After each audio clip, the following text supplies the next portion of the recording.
Hey everybody, welcome back to Lettermen Row. I'm Austin Ward, joined for the first time this year by my colleague, co-host, Happy New Year, man. Happy New Year, Zach Boren.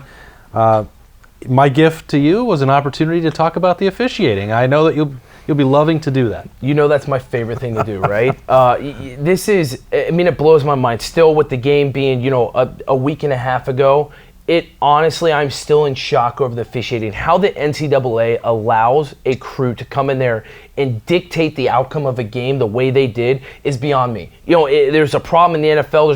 There's a problem in college football. This is only going to get fixed one way. It's that college football players are getting ejected out of games. NFL players are getting fined and ejected as well. Guess what? Until the officials start getting ejected themselves, right? That crew from the game, guess what? They should be ejected for the first game of 2020. They shouldn't be able to officiate, and they should lose out on that paycheck. Or they should start getting fined for every missed call that they have. There needs to be some kind of repercussion from these refs for making these calls that are so out there that don't even make sense, that flip a game upside down. There needs to be some kind of consequence. Yeah, whether it's getting rid of the leagues owning their own officials or running their own crews, or some sort of the NBA puts out a 2-minute report on which calls were right. Like every other league seems to have some sort of at least interest in getting it right or being more transparent.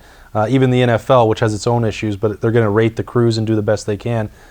There is a major problem. People don't trust college football officiating. No. Like, if they don't trust your product, why are they going to watch it? For the good of the game, it has to be fixed. It does. It needs to be fixed all the way around, right? And I don't know if it starts with putting together an all-star crew that all they do are the marquee games, whether it be, the conference championship games to the Final Four to national championship. Something needs to change because we've seen it, right? Every kind of conference, those refs officiate the game a different way. Yeah. You see the way the Big Ten officiates and you watch an SEC game, it's officiated a completely different way, right? There is no unity across the board from an officiating standpoint. And so the NCAA, the NFL, everyone needs to dive into the officiating and make some massive changes. All right, deep breath. Here we go. We're going to dive into the ones from the Fiesta Bowl right now. So save your energy. Let's get to it. Let's roll the tape. All right, Zach, here we go. Your favorite stuff to talk about: targeting, officiating, bad calls. We know it's going to take forever for Ohio State to get over this, but I watched that like the same impact that you had in 2012 against Michigan. That probably would have been targeting. Actually, I think this is a cleaner hit than what I had in 2012. This is something where Trevor Lawrence sees Shaun Wade coming, ducks. This is a guy that's 6'6". He sees him, ducks, is sitting there taking the hit, and I'm sorry, but Shaun Wade is just bringing the heat right here, and Trevor Lawrence gets a little banged up. Look at this. That's textbook tackling. I don't understand the targeting rule that the NCAA has out there. This is not malicious. This is him coming on a blitz. He goes face mask into his helmet, essentially, but the guys, Trevor Lawrence is dipping down. This is a perfect hit. He wraps up, takes him down to the ground. This is a phenomenal football play. I don't understand the targeting, don't understand the officiating. This was just unbelievable, and especially at a part of a game where Ohio State had the momentum, 16-0. This sack makes it 4th and 13 or whatever it was. They're punting, and instead they go back and score a touchdown a couple plays later. Either he's ducking for contact or he's trying to look to run. I don't know what Lawrence is exactly thinking, but he's trying to make a play of some sort too, either to protect himself or to run. So here's my question, and I've talked about this with Clemson fans, whatever it may be, right? What if you rewind it a little bit and you pause it right here? What is Shaun Wade supposed to do? Is he supposed to go after his left knee and blow out the guy's knee? Not allowed to do that. Yeah. What do they want him to do, right? You're not supposed to go low on a quarterback. What do they want him to do? Try and go off to the side and miss a tackle and Trevor Lawrence runs 70 yards down the field, which we saw later on in the game? What do you want Shaun Wade to do in this instance, right? Also, you got Chase Young just getting mauled over here by two guys, getting multiple hands to the face, right, that they don't call. But what do you want him to do here? This is a small target. If you were to try and put his helmet down here at his arm, he's not launching at the guy. His knees are bent. He's not going high on the guy. Trevor Lawrence bends down. Look how low Trevor Lawrence is bending down. This is the most interesting angle. Yeah, because now the target has not only moved, but it's shrunk. It's shrunk, and Shaun Wade is a 4'3" guy. The game game moves so fast that they need to get this rule out of college football. There needs to be almost a yellow card, red card, right? Almost to soccer, where, hey, if a hit is malicious, it's a red card and the guy gets ejected. If it's yellow, there is no penalty, but hey, the guy maybe this happened, right? You give him a yellow card for a warning and that's it. There's no penalty, nothing. To me, this is complete BS. Yeah. For the people that don't like the idea of the soccer and stealing from that, you can call it flagrant 1 or flagrant 2, like they did, targeting 1, targeting 2, yes, to borrow from college basketball or NBA, whatever. But this, you compare that to some of the ones where there were ejections, like in the Oklahoma game, some others we've seen during the bowl season. There's no way around. No way. Look, his eyes are up. He's hitting. Look at that, bending his knees. I mean, this is a perfect hit. His face mask is hitting Trevor Lawrence, not the crown of his helmet. Not like his face mask is up. What do you want Shaun Wade to do? Okay. He's getting cheated. He's getting cheated. Yeah, plus Chase Young has hands in his face mask there. At the very least, you could have had offsetting penalties. No doubt. That's not legal right there. So whatever. Then you have this drive continues after that. It sets them up, and this is the situation they get. And this is just another sort of drive extender. It's not the biggest deal in the world, but it was another example of kind of just some ticky-tack calls that didn't go their way. It is ticky-tack. I want everyone to look at this. At the beginning of this play, the wide receiver for Clemson is hand fighting with Amir Reep, right? He is hand fighting with him the entire way down the field.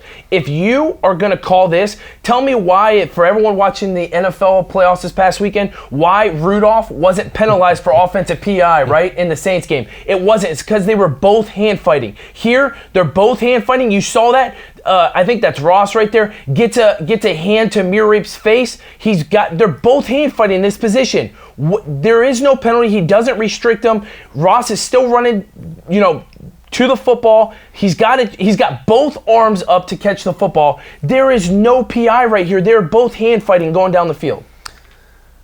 I kept watching these plays, and we're about to get to the one that no one will ever truly forget. And it's like, he's grabbing a little bit right there, but they're going both ways. And it's like, I've kind of understood. I don't like to be one of those people that blames the refs, and I'm not, trying to do that. But I just saw a bunch of calls that I didn't understand in this game, and I understand why there's so much frustration, which is why we're talking about it today. There is tons of frustration. I mean, this Clemson team was nowhere near as talented as this Ohio State football team. Ohio State dominated this football game, and because of some penalties, that this game got turned upside down and Clemson became victorious, all because of some penalties that came from the guys in zebra stripes. All right, here we go. Let's get to it. This is the one. Unbelievable. It's hard for me to even watch this play. What I want everyone to realize in this position, or in watching this, right, in the position that in their stance, whatever they want to say, is when you watch the replay, if this were to happen in the end zone, he's got 1, 2, 3, and almost 4. So almost 4 steps down. If this happens in the end zone, it's a touchdown. Hands down, it's a touchdown. Right. Because it happened in the play, right, within the goal lines, it's still the same thing. That doesn't change the rules, right? So I want everyone to realize he's got 4 feet down. You're supposed to have 2. 2 makes you to have possession, right? The guy's got 4 feet down, is making a football play, and fumbles the football.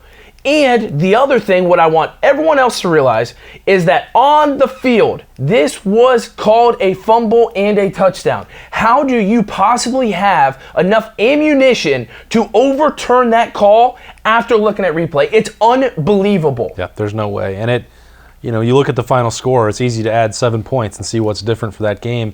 These guys, Zach, I mean, you've played the game a long time. You've been around it your whole life, really. When you have officials take something away from you like this, and it just doesn't make sense, I don't know how you truly get over it. Do you know what? I feel bad for these guys, because these players on the team busted their tails all year and grinded as hard as they can for this moment, and it was taken away from them. I know what it's like. In 2012, it's probably my biggest regret in my entire life that we were bowl banned, went 12-0, and we couldn't play in a Big Ten championship or national championship, right? It's that it was taken away from us from something we didn't do. Guess what? This game was taken away from these guys for something they didn't do. They played the game the right way. They did everything they were supposed to do to win this football game, and it was taken away from them from an SEC crew that had no business being in a game of this magnitude with the way they officiated this game.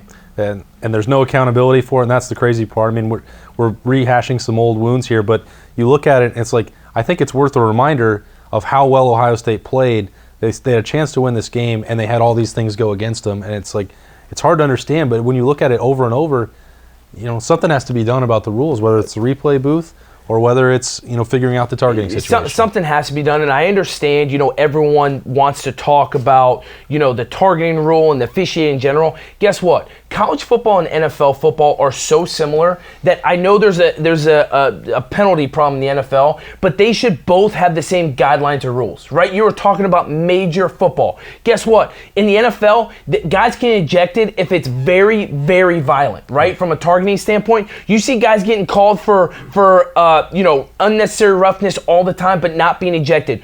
Don't eject these guys. They put in way too much work for one play at full speed to be ejected. There's a difference between going full speed and maybe getting your head in the wrong position or absolutely trying to decapitate a dude, not even going for a football, not even making a football play, right? There's a complete difference, and they need to govern the rules to make it where these guys aren't getting cheated. All right, I had to give Zach Boren a chance to talk about the officials before we move on to that 2020 season on Lettermen Row, BuckIQ. So maybe we got that one out of his system. We'll move on. Appreciate Zach, as always, hanging out with us. I'm Austin Ward. We'll see you next time.